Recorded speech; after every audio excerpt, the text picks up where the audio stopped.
So, quick tutorial tayo kung paano maglinya ng pag light sa ating mga sasakyan, sa kotse o sa motor. Depende kung saan nyo ikakabit. So, ito yung pangkaraniwan linya na pwede natin gawin. So, isa-isahin muna natin yung parts. Ito yung switch na gagamitin natin. Then, relay. So, bus relay siya. Battery natin. Ito yung ating battery. Then, itong symbol na to is ground. Katulad din nito. So, alalahanin natin, always put in mind na yung ating buong metal part sa sasakyan ay ground kasi nga nakakabit ito directly sa ground. So, ito naman yung ating fog light.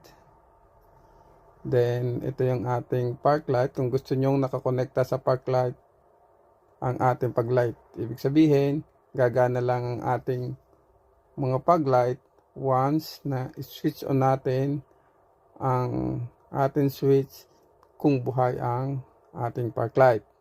Ngayon, kung ayaw nyo naman nakakonekta sa park light, pwede tayong kumonekta sa fuse. Alam natin yung ating fuse ng sasakyan is connected sa positive ng battery. So, mamimili na lang kayo sa output kung nagkakaroon siya ng output every time na i-on natin ang ating ignition switch. Depende sa gusto nating setup. Okay? So, simulan natin. Ang ating park light, may dalawang terminal siya. So, yung terminal na yan, ang isa dapat nating i-connecta sa ground.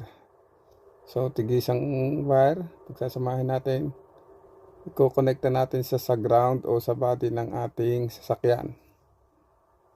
Okay? So, pag na-connecta na natin yan, ang sunod naman natin gagawin, itong ating another terminal sa fog light. So, may another terminal siya. Pagsamahin natin. Right?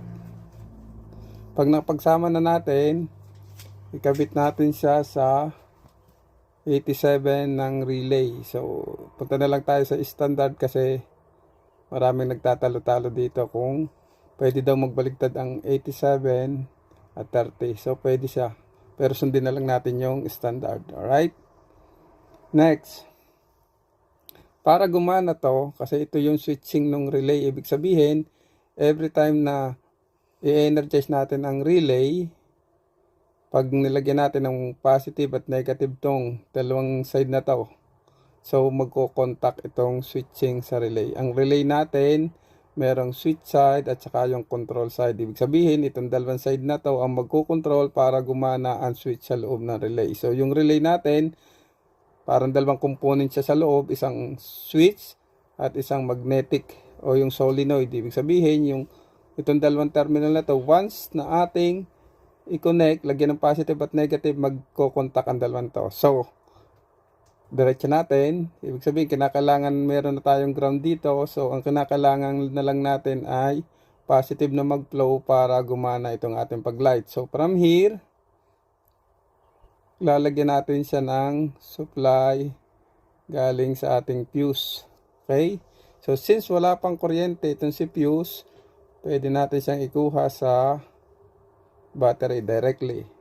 Alalahanin natin na itong ating fuse dito sa side na to ay nakakonekta din sa positive.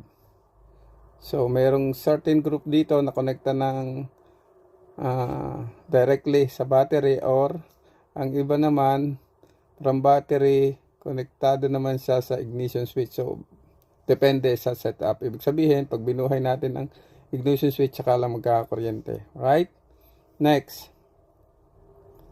Since meron na tayong setup papunta dito sa ating pag-light, pagaganahin naman natin ang ating relay. So, paano paganahin?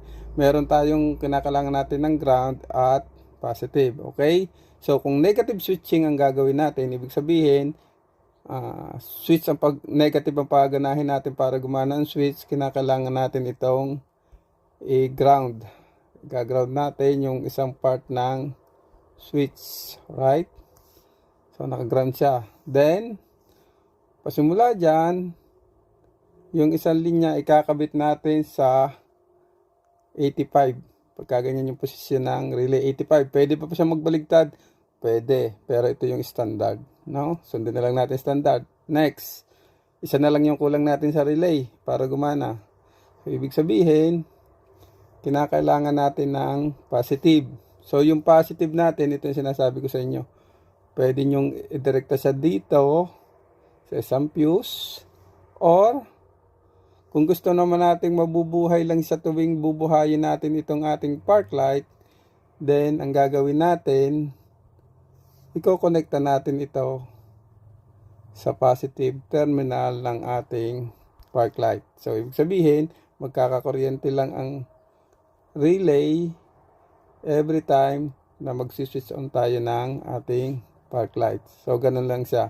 Or, gaya ng sabi ko sa inyo, pwede natin siyang ikabit direkta dito sa ating fuse. So, itong fuse na to, nasa inyo kung gusto nyo control ng ignition switch o hindi. So, ang mas maganda pag nasa park light, every time nagagamit lang tayo ng pag light, alam natin na buhay ang ilaw natin sa likod o yung ating park light sa likod. So, hindi tayo delikado sa gabi kung ang trip nyo ay pag light lang. So, ganun yung paglilinya niya.